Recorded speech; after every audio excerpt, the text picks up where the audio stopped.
SN TV کی بین الاقوامی خبروں کے ساتھ میں ہوں نمرہ کنول۔ وفاقی کاربن ٹیکس کے خلاف کینیڈا بھر میں مظاہرے پھوٹ پڑے، مزید جانیں گے اس رپورٹ میں۔ وفاقی کاربن ٹیکس کے خلاف کینیڈا بھر میں مظاہرے پھوٹ پڑے، جبکہ کینیڈا کے واحد لبرل صوبائی رہنما نے اخراج کو کم کرنے کے متبادل طریقوں پر تبادلہ خیال کے لیے ہنگامی اجلاس طلب کیا۔ وزیر اعظم جسٹن ٹروڈو کو لکھے گئے خط میں نیو فاؤنڈ لینڈ اور لیبراڈور کے پریمیئر اینڈریو فیوری نے کینیڈا بھر کے رہنماؤں کی ہنگامی میٹنگ طلب کی۔ یہ دلیل دی کہ یہ پروگرام ان کے صوبے کے لیے بہت مہنگا ہے اور اس کے مطابق کام نہیں کر رہا ہے۔ اس کے علاوہ فیورے وفاقی حکومت پر زور دے رہے ہیں کہ وہ بنیادی ڈھانچے میں جرات مندانہ سرمایہ کاری کرے اور امریکی افراط زر میں کمی کے قانون کے مشابہ مراد صارفین کو اپنی عادات کو تبدیل کرنے پر مجبور کرے۔ فیوری نے لکھا، کوئی متبادل دستیاب نہیں ہے، لہٰذا اس پالیسی کا اہم مقصد اخراج کو کم کرنا اس وقت حاصل نہیں کیا جا رہا ہے۔ ٹروڈو نے جواب دیا کہ جہاں آلودگی پر قیمت بڑھ رہی ہے، اسی طرح کینیڈا کاربن ریبیٹ بھی ہے۔ یہ لوگوں کی جیبوں میں پیسہ ہے، جبکہ ہم موسمیاتی تبدیلی کے خلاف جنگ میں آگے بڑھ رہے ہیں، لہٰذا وہ تمام وزرائے اعلیٰ جو آلودگی کی قیمت کے بارے میں شکایت کرنے میں مصروف ہیں لیکن کوئی ٹھوس متبادل پیش نہیں کر رہے ہیں جو ان کے خیال میں ان کی برادریوں کے لیے بہتر ہوگا، صرف سیاست کھیل رہے ہیں۔ ٹروڈو نے اس بات کی تصدیق نہیں کی کہ آیا وہ فیوری کی ہنگامی میٹنگ کی کال کو مانیں گے۔ دریں اثنا کاربن ٹیکس کے خلاف ملک گیر احتجاج نے پورے کینیڈا میں کم از کم 15 مقامات پر بڑے ہجوم اور گاڑیوں کو اپنی طرف کھینچ لیا ہے۔ پارلیمنٹ ہل بلکہ مرکزی بین الصوبائی شاہراہوں پر بھی احتجاج جاری ہے۔ ٹورنٹو میں موسلا دھار بارشوں، گیلی برف اور طاقتور ہوائیں انٹری کے لیے تیار ہیں جو بجلی کی بندش کا سبب بن سکتی ہیں۔ مزید تفصیلات اس رپورٹ میں۔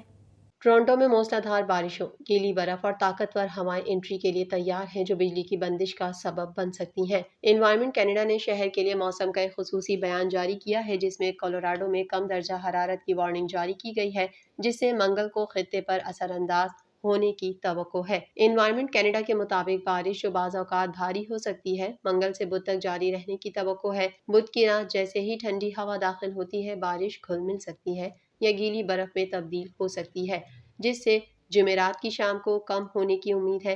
ایجنسی کا کہنا ہے بدھ تک ہم 25 سے 50 ملی میٹر کے درمیان بارش دیکھ سکتے ہیں۔ ماحولیات کینیڈا نے بھی خبردار کیا ہے کہ 70 کلومیٹر فی گھنٹہ کی رفتار سے چلنے والی تیز ہوائیں بجلی کی بندش کا سبب بن سکتی ہیں۔ بدھ کو ہوائیں کم ہونے کی امید ہے۔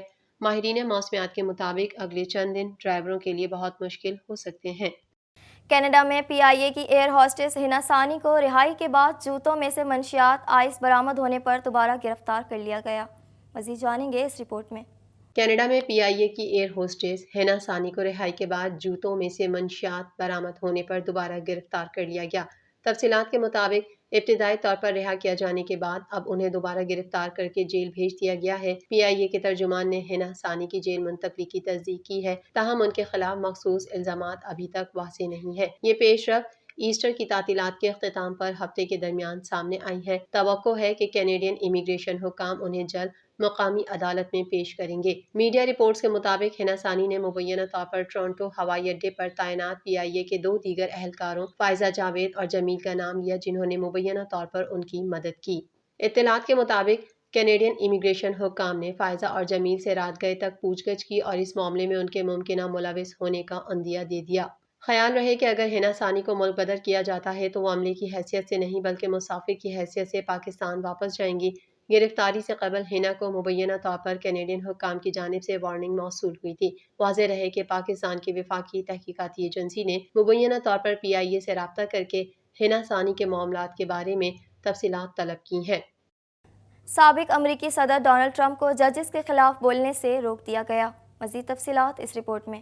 سابق امریکی صدر ڈونلڈ ٹرمپ کو ججز کے خلاف بولنے سے روک دیا گیا۔ عدالت نے امریکہ کے سابق صدر ڈونلڈ ٹرمپ کو گواہوں، پروسیکیوٹرز، جیوری اور ججز کے اہل خانہ کے خلاف بولنے سے بھی روک دیا۔ ٹرمپ نے مین ہٹن میں مجرمانہ مقدمے کی سماعت کرنے والے جج کی بیٹی کو ہدف تنقید بنایا تھا۔ ریپبلکن صدارتی امیدوار ٹرمپ کو فراڈ کیس میں اب $454 ملین جمع کرانے کی ضرورت نہیں رہے گی۔ دوسری جانب ڈونلڈ ٹرمپ اور جو بائیڈن امریکہ میں ہونے والے انتخابات میں ایک بار پھر آمنے سامنے آنے والے ہیں۔ ڈونلڈ ٹرمپ اور موجودہ صدر جو بائیڈن کے درمیان بیان بازی بھی جاری ہے۔ حال ہی میں ٹرمپ نے صدر جو بائیڈن کی ہتک آمیز ویڈیو شیئر کرتے ہوئے انہیں شدید تنقید کا نشانہ بنایا۔ ڈونلڈ ٹرمپ نے یہ ویڈیو اپنے Truth Social media platform پر شیئر کی ویڈیو میں پک اپ ٹرک کو ہائی وے پر چلتے دیکھا جا سکتا ہے۔ پک اپ کے پیچھے جو بائیڈن کی تصویر دکھائی گئی جس میں ان کے ہاتھ رسیوں سے باندھے دکھائے گئے ہیں جیسا کہ انہیں اغوا کر لیا گیا ہو۔ بائیڈن کے ترجمان نے ٹرمپ کی جانب سے شیئر کی گئی تصویر کو گھٹیا پن قرار دیتے ہوئے کہا کہ ٹرمپ باقاعدگی سے سیاسی تشدد کو ہوا دے رہے ہیں۔ انہوں نے کہا کہ اب وقت آ گیا ہے کہ لوگ اسے سنجیدگی سے لیں، صرف کیپٹل پولیس افسران سے پوچھیں جن پر 6 جنوری کو ہماری جمہوریت کی حفاظت کرتے ہوئے حملہ کیا گیا تھا۔ اسرائیلی فوج نے غزہ کے الشفا ہسپتال کو قبرستان میں تبدیل کرنے کے بعد 2 ہفتوں بعد خالی کر دیا۔ مزید جانیں گے اس رپورٹ میں۔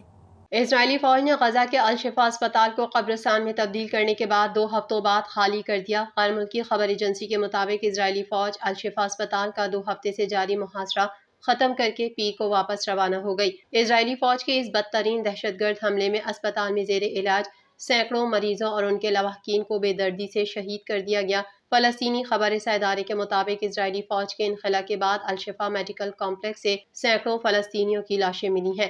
اسرائیلی فورسز نے اسپتال میں قائم عارضی قبرستان کو بھی نہ بخشا اور قبروں سے لاشیں نکال کر اسپتال کے مختلف حصوں میں پھینک دی۔ قابض فوج نے الشفا اسپتال میں موجود قیمتی طبی آلات اور مشینوں کو تباہ کر دیا اور اسپتال کی مختلف عمارتوں کو جلا کر مکمل طور پر ناکارہ بنا دیا۔ اسرائیلی فورسز نے گردے، زچگی، کینسر اور برنز ریفریجریشن کی سہولیات کو بھی جلا دیا، جبکہ آؤٹ پیشنٹ کلینک اور مردے خانے کی عمارتوں کو بھی تباہ کر دیا۔ حماس کے زیر انتظام غزہ کے میڈیا آفس کے ڈائریکٹر اسماعیل الصوبتہ نے کہا کہ اسرائیلی فورسز نے اسپتال اور اس کے ارد گرد 400 فلسطینیوں کو شہید کیا جن میں ایک خاتون ڈاکٹر اور اس کا بیٹا بھی شامل ہے۔ TNN ٹی وی کے نیوز بلیٹن سے فی الحال اتنا ہی۔ اپنی میزبان نمرہ کول کو دیجیے اجازت۔ اللہ حافظ۔